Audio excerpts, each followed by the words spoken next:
Penuntun Saat Teduh Sinode Gereja Kristen Jakarta, Senin 2 Agustus 2021. Merdeka dari emosi yang negatif. Galatia pasal 5 ayat yang pertama.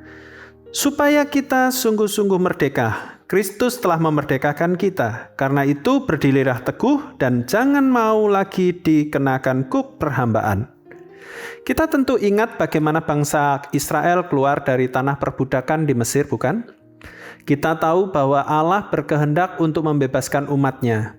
Namun, mereka tidak dibebaskan dari perbudakan di Mesir dengan cara instan, bukan? Memerlukan waktu dan perjuangan yang panjang dan cukup melelahkan.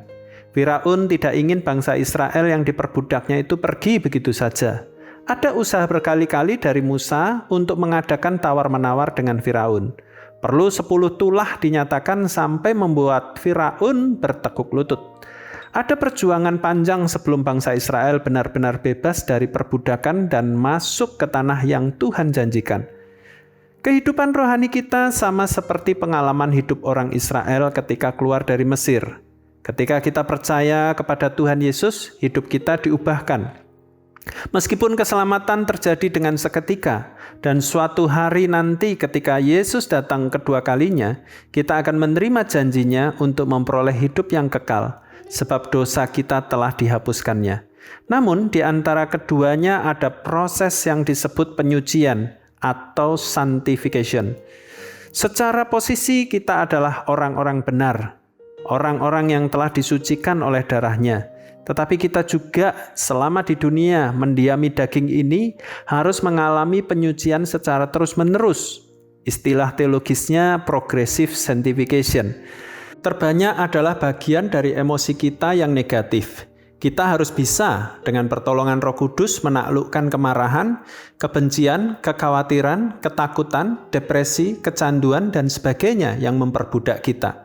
Firman-Nya berkata, sebab kamu tidak menerima roh perbudakan yang membuat kamu menjadi takut lagi, tetapi kamu telah menerima roh yang menjadikan kamu anak Allah. Roma pasal 8 ayat yang ke-15.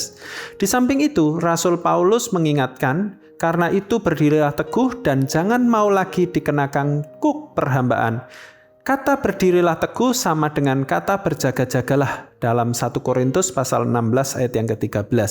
Oleh sebab itu, jangan menyerah dan teruslah berjaga-jaga agar kita jangan terus diperhamba oleh emosi kita yang negatif itu. Terkadang perlu perjuangan yang sangat keras untuk melepaskan kuk perhambaan. Terkadang kita lelah dan malu saat gagal mengalahkan emosi kita. Namun yakinlah bahwa Kristus telah memerdekakan kita. Dan kita sungguh-sungguh telah merdeka.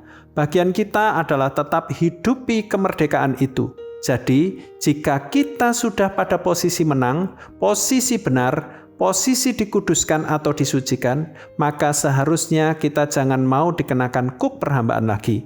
Teruslah berjuang. Kita sudah menang dan kita pasti akan menang di dalam pimpinan Roh Kudus. Seorang yang telah merdeka tentu tidak mau lagi hidup sebagai budak, bukan? Jadi sekali lagi, hidupilah kemerdekaan yang Kristus berikan dengan hidup sebagai orang-orang yang telah merdeka.